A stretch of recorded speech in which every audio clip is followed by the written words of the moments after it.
This was February of 1984 when we were taking a walk very similar to this one. Dr. Nagel and myself were looking for these nettles that I would say look very much like these. So we took maybe a bag full of these nettles and shipped those to California.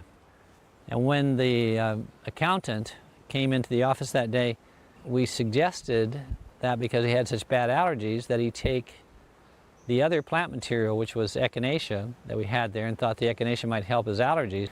But for some reason, and we don't know exactly why, he took the nettles instead, and within 10-15 minutes his allergies were gone. But it seems to be only because of the freeze drying that it captures the active ingredient of the nettles and makes it possible that you can consume it.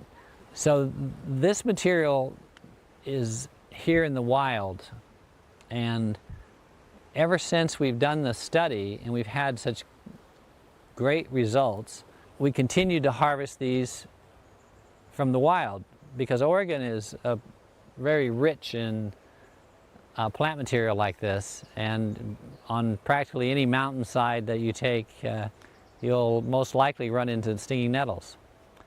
So they're abundant. So they're about as pure as you could get. At that time, the organic industry was just beginning to form, and Eclectic was one of the first companies in the United States to actually join the organic movement.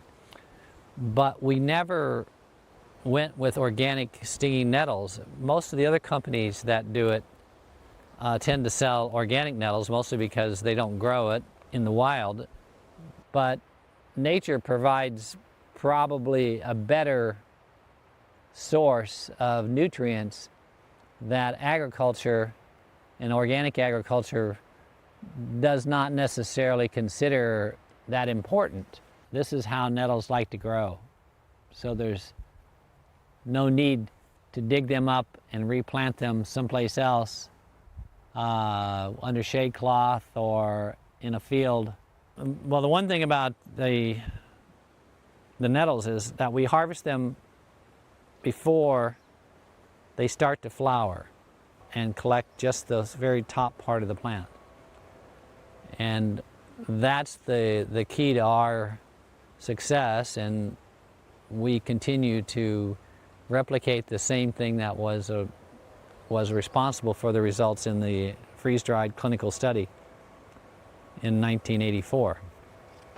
Identifying where the wild nettles really came from and seeing the environment that it was discovered in is something that I think is more valuable than it being grown in an organic farm.